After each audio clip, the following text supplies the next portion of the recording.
Bienvenido a Nexo HFY. Prepárate para una historia donde la humanidad brilla. Parte 1. La mota en el vacío. La galaxia es un lugar vasto y frío, gobernado por antiguos imperios que miden su valor en años luz y acorazados. Para la hegemonía Soltari, el poder era absoluto. Éramos los depredadores supremos del brazo de Orión, o eso creíamos hasta que nos topamos con la nave exploradora terrana. La ventaja de la curiosidad. Me llamo Kaeleni. Como estratega senior de la hegemonía, estuve presente cuando llevamos esa pequeña y vibrante lata a nuestra bahía de atraque. Parecía menos una nave espacial y más un montón de chatarra unida por pura terquedad. Esperábamos una tripulación de docenas, quizás un equipo de científicos desesperado. En cambio, apareció una sola mujer humana. Era la capitana Elara Vance. No parecía un soldado de una superpotencia galáctica. Era pequeña. Vestía un traje de vuelo manchado de grasa, y su cabello era un nido de rizos oscuros y desordenados. Pero fueron sus ojos los que me cautivaron, un ámbar agudo y penetrante que parecía estar catalogando cada debilidad estructural de nuestra nave insignia, la corona de obsidiana, antes de que hubiera dado siquiera 5 pasos. Nuestro alto comandante, Barcas, consideró esto una excelente oportunidad para una demostración cultural. Para los Soltari, todo es una jerarquía. O eres el martillo o el yunque. Barcas, un coloso de 3 metros de altura con escamas como fibra de carbono endurecida, quería mostrarle a esta humana exactamente dónde se encontraba su especie en la escala cósmica. Ordenó que la llevaran a la torre central, una habitación diseñada específicamente para que los prisioneros se sintieran como insectos bajo la bota de un dios. Mientras la guiábamos por los pasillos, la observé. La mayoría de los prisioneros tiemblan. Algunos lloran. Otros intentan negociar. Elara Vance no hizo nada de eso. Silbó. Era un sonido bajo y melódico que resonaba en nuestras pulidas paredes de obsidiana, un sonido que parecía un insulto directo al silencio opresivo de nuestra nave. Observó nuestros pesados cañones disruptores con el mismo interés despreocupado que se podría dedicar a una obra de arte moderno. No tenía miedo. Estaba aburrida. ¿Te das cuenta? Le susurré mientras nos acercábamos a las pesadas puertas blindadas de la torre, de que eres la primera de tu especie en comparecer ante el alto comandante. Tu conducta aquí determinará el destino de tus colonias. Se detuvo, me miró fijamente los ojos y esbozó una sonrisa torcida. Entonces, menos mal que hoy usé mis calcetines de la suerte, respondió. La audacia de su humor ante una ejecución segura me estremeció el sistema nervioso. Aún no lo sabíamos, pero no habíamos capturado a ningún prisionero. Habíamos invitado a un virus a nuestra computadora central, y los síntomas estaban a punto de volverse violentos. Las puertas se abrieron con un siseo, revelando al alto comandante sentado en su trono de hueso y acero. El aire estaba impregnado del aroma a ozono y del pesado zumbido de la gravedad artificial de la nave. Barca se inclinó hacia adelante, con los ojos brillando con una luz depredadora, listo para aplastar el espíritu de aquella diminuta criatura. Pero cuando Elara subió a la plataforma, no esperó a que hablara. Echó una mirada larga y exagerada a la sala y suspiró. «Sabes», dijo, y su voz se oyó perfectamente en el silencioso pasillo, «la iluminación aquí es un poco excesiva. Un poco villana y chic para mi gusto, ¿no crees?» Barca se quedó paralizado. Los guardias se removieron, incómodos. Sentí un frío nudo de terror en el estómago. Este no era el comienzo de una rendición diplomática. Era el preludio de una catástrofe. El alto comandante se levantó de su trono, su enorme sombra engulló a Elara por completo, su voz, un gruñido bajo que hizo temblar las tablas del suelo bajo nuestros pies. «Humano», retumbó, «te encuentras ante el soberano de 17 sistemas. ¿Acaso comprendes la gravedad de tu situación?» Elara no se inmutó. Simplemente ladeó la cabeza y lo miró con fingida concentración. Parte 2. El peso de la ambición. El alto comandante Barcas no estaba acostumbrado a ser ignorado, y mucho menos a ser objeto de burla. Bajó de su estrado, sus pesados pasos resonaban como martillazos. Se alzaba sobre la capitana Elara Vance, su presencia era suficiente para hacer temblar incluso al guerrero Soltari más experimentado. «Soy la mano del vacío», siseó, con el rostro a centímetros del de ella. «He extinguido estrellas y silenciado mundos. Su especie es una nota a pie de página en un libro de historia que aún no me he molestado en escribir. El ara no retrocedió. De hecho, se inclinó ligeramente, como si intentara ver mejor su hendidura nasal. «Hablas mucho, Barcas», dijo con indiferencia. «¿Es cosa de Soltari? En mi experiencia, los que tienen los tronos más grandes suelen tener la piel más fina. Me pregunto si lo compensas o si simplemente te gusta el sonido de tu propia voz». El silencio que siguió fue absoluto. Pude ver cómo los respiraderos térmicos del cuello de Barcas empezaban a brillar de un rojo cereza, señal de que se acercaban los límites biológicos.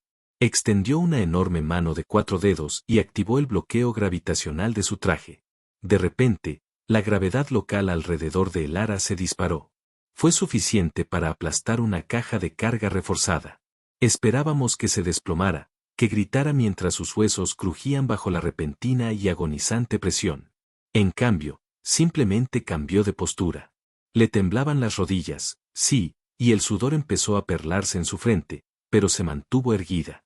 Lo miró a través de una cortina de pelo, sus ojos ámbar ardían con una rebeldía que desafiaba la lógica. Eso es todo», jadeó, con una pequeña sonrisa sangrienta tirando de las comisuras de sus labios. «He tenido mantas más pesadas, en un motel barato». Barcas rugió, aumentando la presión hasta el límite máximo seguro para una forma de vida basada en el carbono. El suelo bajo sus pies comenzó a teñirse como una telaraña. Le exigió que reconociera la supremacía de la hegemonía. Le exigió que se arrodillara y suplicara la clemencia de una muerte rápida. Pero el avance estaba hecha de algo más que carne y hueso. Parecía estar impulsada por una peculiar sustancia humana que más tarde identificaríamos como pura rencor.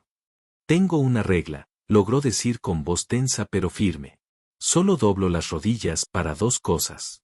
Las doblo para atarme las botas y para plantar flores en las tumbas de gente como tú. Como llevo zapatillas sin cordones y no traje semillas, creo que estamos en un callejón sin salida». La furia del alto comandante llegó a su punto máximo. Desactivó el bloqueo gravitacional tan abruptamente que ella casi se cae hacia adelante por la repentina falta de resistencia. Entonces comprendió que el dolor físico no la doblegaría. Necesitaba aplastar su mente. Ordenó que la llevaran a la sala de observación, un lugar donde guardábamos los registros holográficos de cada mundo que habíamos cristalizado desde la órbita. Quería que ella viera el futuro de la Tierra. Mientras se la llevaban, me miró. No parecía derrotada. Parecía que estuviera estudiando un rompecabezas. Me guiñó un ojo, de verdad, y articuló: «Revisa las rejillas de ventilación». No entendía a qué se refería hasta que regresé a la sala de estrategia. Activé los sensores internos y me di cuenta de que, durante su paseo hacia la aguja, no solo había estado silbando. Había estado golpeando las paredes rítmicamente. No era música. Era un barrido de sonar. Estaba mapeando los conductos de soporte vital de nuestra nave, usando únicamente el eco de su propia voz. Sentí un escalofrío que me recorrió la espalda. No teníamos prisionero a nadie. Teníamos a un explorador que estaba realizando una auditoría táctica a gran escala de nuestra nave insignia mientras lo torturaban. Pero el verdadero shock llegó cuando abrí el archivo Humanidad en nuestros archivos profundos, un archivo que Barcas había ordenado suprimir siglos atrás. Parte 3. El fantasma en los archivos. El archivo Humanidad no era una recopilación de datos tácticos ni debilidades biológicas. Era una advertencia. Había sido escrito por el alto vidente de la dinastía anterior, un ser conocido por su precisión profética. El archivo se titulaba La especie de la paradoja. Mientras revisaba el texto prohibido, mis ojos se abrieron de par en par. Los Soltari ya se habían topado con humanos, hacía casi 1000 años, durante su temprana era predisforme. Habíamos enviado una sola nave recolectora a su planeta, esperando una eliminación fácil. La cosechadora nunca regresó. La última transmisión mostró a un grupo de humanos, armados únicamente con explosivos químicos primitivos y palos puntiagudos, escalando el casco de nuestra nave mientras aún se encontraba en la atmósfera superior. No intentaron pilotarla. No intentaron robarla. Simplemente la desmantelaron mientras se movía, pieza por pieza, por pura negativa a ser cosechados. La conclusión de la alta vidente fue escalofriante: no provoquen a los terrícolas. No valoran sus vidas como nosotros. Valoran su autonomía por encima de la existencia misma. Para un humano, Una jaula no es un lugar donde vivir, es un desafío que debe ser demolido. Barcas, en su infinita arrogancia, lo había ignorado. Se encontraba en la sala de observación, mostrándole a Elara la destrucción holográfica del sistema Baltos. Señaló las ciudades en llamas y las lunas destrozadas. Esto, le dijo, es lo que le sucede a quienes rechazan la hegemonía. Tu canica azul no será más que cenizas en un ciclo solar. Elara observó la carnicería con una expresión distante y clínica. No lloró por los Baltos. No suplicó por la tierra. En cambio, señaló una explosión específica en el holograma. Tu bombardeo orbital está desfasado, dijo. Estás superponiendo las ondas de choque. Estás desperdiciando aproximadamente el 15% de tu energía térmica por interferencia. Si hubieras espaciado los disparos 3 segundos más, habrías tenido una combustión mucho más limpia. Barca se giró hacia ella, boquiabierto. ¿Estás criticando mi genocidio? Estoy criticando tu eficiencia, replicó. Si vas a ser un monstruo, al menos sé competente. Es vergonzoso. Es como ver a un gigante intentando tocar el piano con un mazo. Tienes todo este poder, pero no tienes ni idea de cómo usarlo. Entonces empezó a enumerar, de memoria, las capacidades defensivas exactas de la flota Terran. Habló de las plataformas orbitales cortafuegos, las minas furtivas del cinturón de Kuiper y los protocolos Berserker. Barcas rió, calificándolo de farol. Afirmó que ninguna especie sacrificaría su propio sol solo para detener a un invasor. Ahí es donde te equivocas, dijo Elara, bajando la voz hasta convertirse en un susurro bajo y peligroso. No queremos gobernar la galaxia, Barcas. Solo queremos que nos dejen en paz para tomar nuestro café y ver nuestras películas. Pero si vienes por nuestra casa, no solo lucharemos contra ti. Nos aseguraremos de que, al salir, nos llevemos a todo el vecindario con nosotros. No somos soldados. Somos especialistas en la destrucción mutua. Barca se burló y ordenó que la llevaran al bloque de alta seguridad. Le dijo que se quedaría allí hasta que su mundo ardiera, y entonces sería la última persona viva en verlo. Mientras los guardias la sacaban, noté algo en el suelo. Era un pequeño componente metálico del proyector holográfico. Había estado apoyada en la consola menos de un minuto, y en ese tiempo se había guardado un emisor localizador. 10 minutos después, miré la señal de seguridad de su celular. No estaba sentada en la cama. Estaba de pie en el inodoro, usando el emisor robado para cortocircuitar la ranura de alimentación automática del celular. Miró a la cámara y sonrió, levantando una mano y contando regresivamente. 3, 2, 1. De repente, todas las luces del corona de obsidiana parpadeó y murió. Parte 4. El sonido de la oscuridad. La oscuridad total en una nave insignia de Soltari es una pesadilla sensorial. Nuestros ojos están sintonizados con el espectro infrarrojo, y las luces rojas de emergencia fueron diseñadas específicamente para desorientar a los prisioneros. Sin embargo, el avance era humana, y los humanos han pasado millones de años aprendiendo a cazar en la oscuridad. En el silencio que siguió al apagón, el único sonido era el pesado zumbido del soporte vital de emergencia y los gritos de pánico de los guardias. Estaba en el centro de mando secundario cuando empezaron a llegar los informes. No eran informes de la fuga de un prisionero, eran informes de fantasmas. La sección 14 informó que sus armarios de armas habían sido soldados desde dentro. La sección 22 informó que la gravedad se había invertido, dejando a todo un escuadrón pegado al techo. Y en el centro de todo estaba Elara. No solo había escapado de su celda, había puesto la nave en nuestra contra. Usando el emisor robado y su conocimiento de los conductos de ventilación, se movía por el corona de obsidiana como una sombra depredadora. No estaba matando a nadie, lo cual quizás era lo más aterrador. Solo nos estaba incomodando hasta dejarnos totalmente paralizados. Encuéntrenla, gritó Barcas por el comunicador, con la voz quebrada por un extraño tono de histeria. Es una mujer. Una humana desarmada. ¿Cómo desmantela un acorazado de clase A? La respuesta llegó por el comunicador interno. Una voz irrumpió en el canal encriptado de Soltari. Era Elara. Oye, Barcas. Una pregunta rápida. ¿De verdad tienen un programa de mantenimiento para sus circuitos de refrigeración principales? Porque acabo de revisar los intercambiadores de calor del sector 7, y vaya, tienen suerte de que esta nave no se haya derretido ya. Pero no se preocupen. Lo arreglé. Bueno, lo cambié. Quizás quieran revisar los niveles de presión. Me apresuré a llegar a la terminal de ingeniería. Me quedé atónito. No había arreglado los circuitos de refrigeración. Había desviado el refrigerante al sistema de extinción de incendios.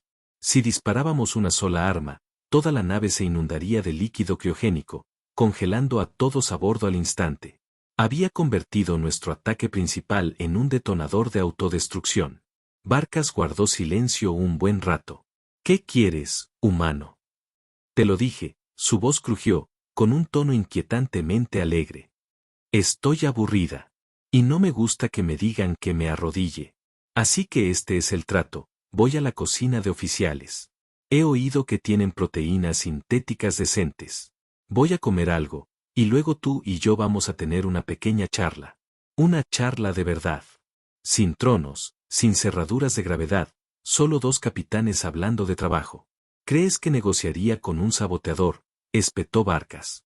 Creo que preferirías negociar antes que explicarle a tu alto consejo por qué tu nave insignia fue derrotada por una mujer con una multiherramienta y tan mala actitud, respondió. Estoy en la cocina. La puerta no está cerrada con llave. Te sugiero que vengas sola. Si veo un disruptor, pulsaré el gran botón rojo que encontré en ingeniería. Y créeme, no querrás saber lo que ese botón le hace a la gravedad en los baños. Miré a Barcas. Por primera vez en su vida, el alto comandante parecía pequeño. Miró a sus guardias, luego a los oscuros pasillos de su propia nave, que ahora parecía una trampa gigante. Asintió lentamente. Mientras caminaba hacia la cocina, lo seguía a distancia, escondido entre las sombras del nicho de mantenimiento. Tenía que verlo. Tenía que ver el momento en que el guerrero más poderoso de la hegemonía se encontró con el ladrón de bocadillos más peligroso de la galaxia. Pero cuando Barcas abrió la puerta de la cocina, no encontró a un guerrero esperándolo.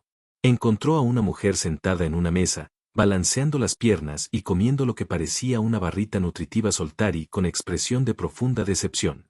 Parte 5. La cumbre de la galera. La cocina de oficiales era una habitación de austera y funcional elegancia, ahora arruinada por la imagen de la capitana Elara Vance arrojando una barra de nutrientes a medio comer al reciclador.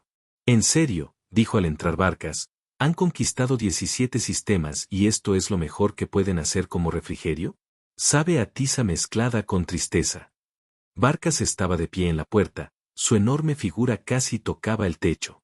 No tenía guardias. No tenía su trono. Parecía un hombre que hubiera entrado en una habitación esperando un tigre y se hubiera encontrado con un gato doméstico que, de alguna manera, sostenía un detonador. Has comprometido la seguridad de Corona de Obsidiana, dijo con una voz extrañamente tranquila. Han humillado a mis oficiales. ¿Por qué? ¿Cuál es el objetivo de este teatro? Elara saltó de la mesa. El objetivo era llamar tu atención. Antes no me escuchabas. Estabas demasiado ocupado siendo la mano del vacío. Bueno, el vacío no tiene mano, Barcas. Es solo un espacio vacío. Y ahora mismo, tu imperio es muy parecido, grande, impresionante y completamente vacío por dentro. Caminó hacia él y se detuvo a pocos metros. La diferencia de tamaño era cómica, pero la dinámica de poder había cambiado por completo. ¿Quieres saber por qué la humanidad es peligrosa? No es porque tengamos mejores naves. No las tenemos. No es porque seamos más fuertes.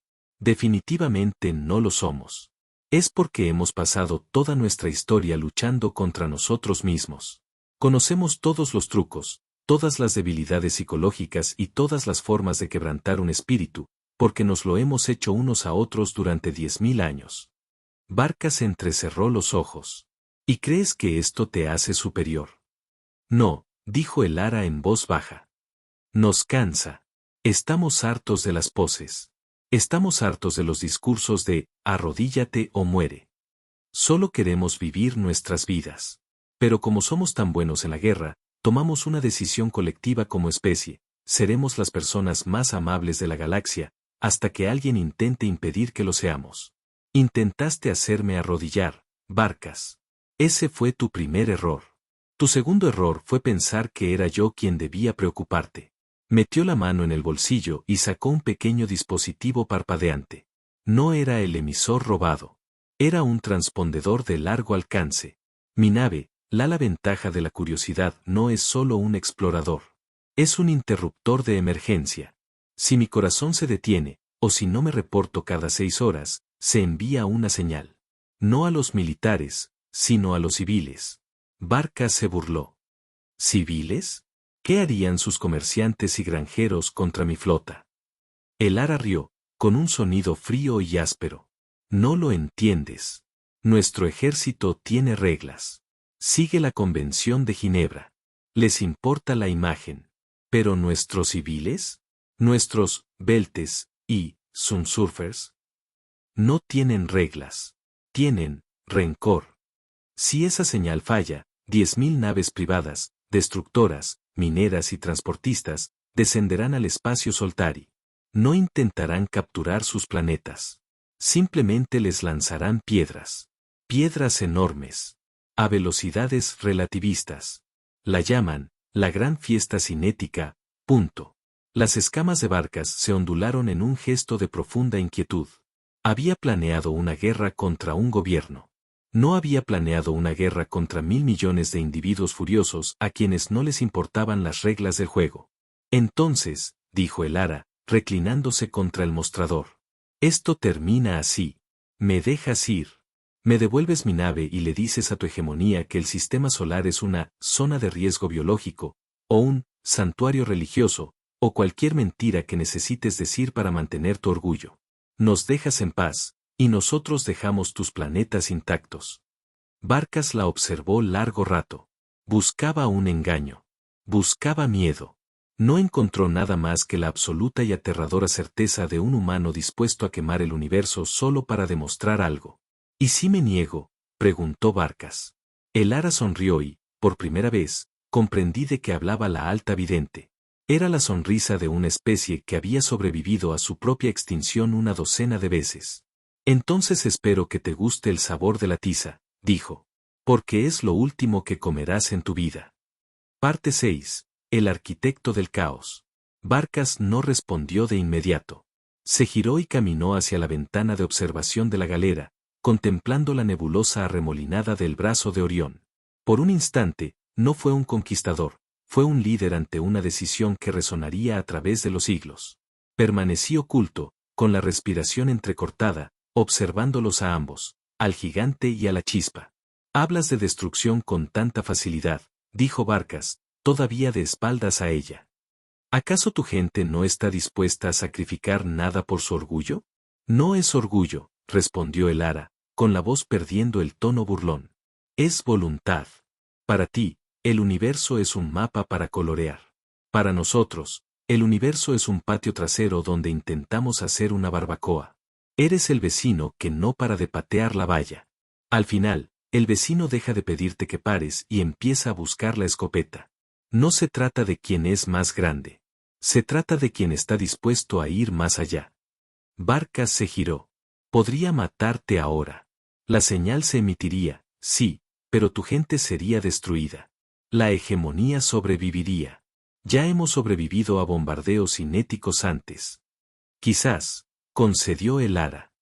Pero serías el rey de un cementerio. ¿Es eso lo que quieres? ¿Pasar los próximos 1000 años reconstruyendo tu infraestructura porque no pudiste con una mujer que no quería inclinarse? Piensa en el papeleo, Barkas.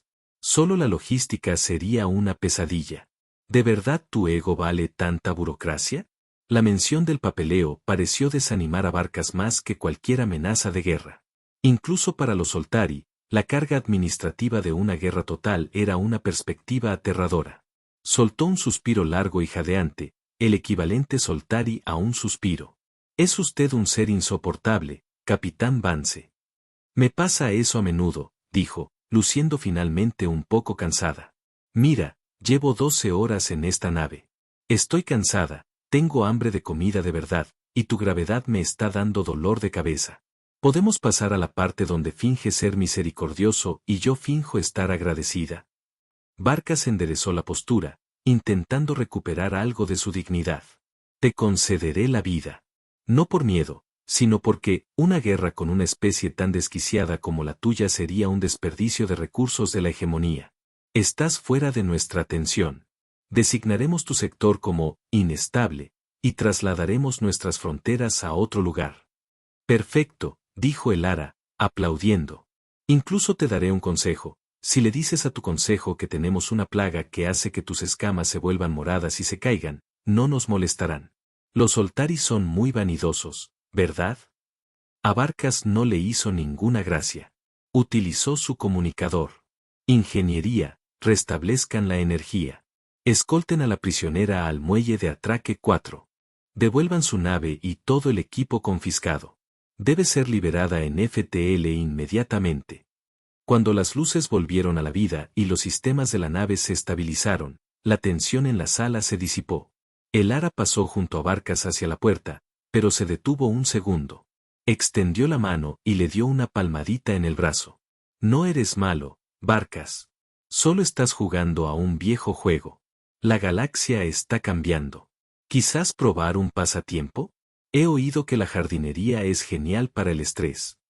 Barcas la vio irse con expresión indescifrable. Cuando salí de mi escondite, ni siquiera pareció sorprendido de verme. Kaelen, dijo en voz baja. Sí, alto comandante. Borren las grabaciones de seguridad de la cocina. Y del bloque de detención. Y de la torre de observación. Ya está hecho, señor, respondí. Bien, dijo, volviendo a mirar las estrellas. ¿Y Kaelen? Si alguna vez nos encontramos con otro humano, simplemente dale los bocadillos. Así es más fácil. Parte 7. El largo camino de regreso. El camino de regreso al muelle de atraque fue el momento más tranquilo que jamás había experimentado en el Corona de Obsidiana. Los pasillos estaban llenos de guerreros Soltari, la élite de la élite, que vieron pasar a el avance con una mezcla de confusión y miedo genuino. Habían oído los rumores. Sabían que se había ido la luz. Sabían que el alto comandante había pasado una hora en la galera con ella. En la cultura guerrera de la hegemonía, la victoria silenciosa es la más respetada, y el ara acababa de obtener la victoria silenciosa más sonora de nuestra historia. El ara, por su parte, parecía completamente imperturbable ante los cientos de armas que la apuntaban sin rumbo. Estaba ocupada revisando sus bolsillos, asegurándose de no haber olvidado su encendedor favorito ni su reserva de chicles terranos. Cuando llegamos al ala ventaja de la curiosidad, vio que su barco ya estaba cargado de combustible y preparado. Ni un rasguño, comentó, pasando la mano por el casco desgastado de su nave exploradora. Te lo agradezco. Mi mecánico me habría decapitado si la hubiera traído de vuelta con el marcado de carbono Soltari. Capitán Vance, dije, dando un paso al frente mientras los guardias retrocedían. Debo preguntar. ¿Había algo de cierto? ¿La gran fiesta cinética? ¿El interruptor del hombre muerto? El ara se detuvo en la esclusa de aire de su nave. Me miró y, por primera vez, la máscara de la humana arrogante e intocable se desvaneció. Parecía genuinamente agotada. Kaelen, eres un tipo listo. Has visto nuestra tecnología. ¿Crees que tenemos los recursos para lanzarte 10.000 piedras? Dudé. Las matemáticas eran cuestionables, sí. Se rió, con un sonido genuino y cálido esta vez. Fue una completa tontería. Tenemos 12 naves mineras en todo el sector, y la mitad tienen los motores averiados. La señal que envié era solo un mensaje pregrabado para mi novio diciéndole que llegaría tarde a cenar y que me guardara un poco de lasaña. Sentí que mi corazón secundario daba un vuelco. ¿Tú engañaste al alto comandante de la hegemonía pidiéndole pasta? Rinconsciente y fanfarrón, Kaelen, dijo, entrando en su esclusa de aire. Así es como la humanidad sobrevivió a la edad de hielo, la peste negra y la invención de Internet. No somos la especie más fuerte. Simplemente somos los mejores en hacer creer al otro que estamos más locos de lo que realmente estamos. ¿Y si te hubiera descubierto? Pregunté, con un sudor frío cubriéndome las escamas. La expresión de Lara se enfrió de nuevo, y ese fuego ámbar regresó a sus ojos. Entonces habría tenido que encontrar la manera de volar este barco desde dentro. Y créeme, Ya había encontrado 3 maneras de hacerlo incluso antes de llegar a la cocina. El engaño era la manera educada de manejarlo. Me hizo un saludo seco con 2 dedos. Cuídate, Kaelen. Y dile a Barkas que si alguna vez quiere aprender a tocar el piano, ya sabe dónde encontrarnos. Solo, dile que traiga mejores bocadillos la próxima vez. La esclusa de aire se cerró con un siseo. Un instante después, la diminuta nave exploradora se desprendió de las abrazaderas de acoplamiento. No aceleró. Hizo un lento y arrogante tonel frente a corona de obsidiana ventana del puente principal antes de activar su motor FTL y desaparecer en un punto de luz blanca. Me quedé allí, en la bahía de atraque vacía, un buen rato. Pensé en la evaluación de 14.000 páginas que teníamos sobre la amenaza de la humanidad. Pensé en las advertencias de la alta vidente. Y me di cuenta de que la vidente se equivocaba en algo. Los humanos no valoran su autonomía por encima de la existencia. Valoran su humor por encima de la existencia. Mirarán fijamente a un dios y bromearán sobre su iluminación, solo para recordarle que incluso un dios puede ser objeto de burla. Me giré para regresar a mi puesto, sabiendo que mi vida, y la hegemonía, nunca volvería a ser la misma. Pero al pasar por una terminal de mantenimiento, vi una pequeña nota escrita a mano pegada en la pantalla con un trozo de adhesivo terrano. Lo recogí. Era el dibujo de un pequeño rostro humano sonriente, y debajo, una sola línea de texto en lengua terrana. Parte 8. Las consecuencias de una risa. La nota simplemente decía, no olvides hidratarte. El estrés mata. El ara. Guardé esa nota. La escondí en mis aposentos privados, una pequeña reliquia del día en que la hegemonía Soltari casi se suicidó. En las semanas siguientes, el incidente humano fue oficialmente borrado de los registros. Barkas emitió un decreto que exigía evitar el sistema solar debido a anomalías temporales inestables, una mentira que el Alto Consejo aceptó porque les permitía salvar las apariencias. Pero no se puede borrar el recuerdo de una risa. Los guardias a quienes el Ara les había enseñado Gofis seguían jugándolo en secreto. Los ingenieros que la habían visto redirigir los circuitos de refrigeración empezaron a observar el diseño de nuestra nave con un renovado escepticismo. Al darse cuenta de lo frágiles que eran nuestros sistemas perfectos, corona de obsidiana, me sentí diferente. Me sentí vulnerable. Barkas también cambió. No perdió su filo, pero sí su crueldad. Se convirtió en un estudioso de la historia, en concreto de la historia humana. A menudo lo encontraba en los archivos, a altas horas de la noche, leyendo sobre las antiguas guerras de la Tierra, su poesía y su extraña obsesión con las historias de los desvalidos. Intentaba comprender el origen de ese fuego ámbar en los ojos de Elara. Kaelen, me dijo una noche, meses después, ¿crees que de verdad está comiendo lasaña ahora mismo? Sospecho que sí, señor, respondí. Probablemente con su novio. Y probablemente quejándose del Soltari. Barkas rió entre dientes, un sonido que no había oído en décadas. Bien. Que coma. Prefiero que coma pasta en su casa que mis barritas nutritivas en mi cocina. Entonces me di cuenta de que el Avance había hecho más que simplemente salvar su planeta. Nos había salvado de nosotros mismos. Nos había demostrado que el poder no se trata de cuánto puedes aplastar, se trata de cuánto puedes tolerar. Le había enseñado a la hegemonía Soltari la lección más importante que un imperio galáctico puede aprender, solo porque poder conquistar un mundo no significa que debería. Porque en algún lugar, entre los miles de millones de estrellas, siempre hay una especie un poco más loca, un poco más testaruda y mucho más rencorosa que tú. Y si tienes suerte, solo harán una broma y se irán. Si no tienes suerte, traerán las piedras. Ahora soy el jefe de Relaciones Terranas, un departamento compuesto exclusivamente por mí y un pequeño equipo de diplomáticos especializados en comunicación informal. Nuestra principal tarea es enviar a la Tierra cajas de frutos secos Soltari de alta calidad, y a cambio, recibir paquetes de datos de sus últimas películas. Es una forma extraña de dirigir un imperio, pero nuestra tasa de bajas se ha reducido a 0. De vez en cuando, miro las estrellas y me pregunto dónde está la Capitana Avance. Me gusta pensar que está ahí fuera, en su lata, silbando en la oscuridad, buscando al próximo grandullón susceptible que necesite una lección. Y espero que por su bien pueda comer algo decente.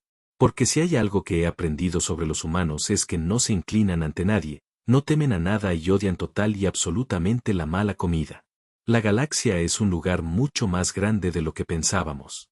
Y gracias a una mujer humana que se negó a arrodillarse, también es mucho más divertido. Gracias por escuchar. Suscríbete y acompáñanos en más relatos HFY.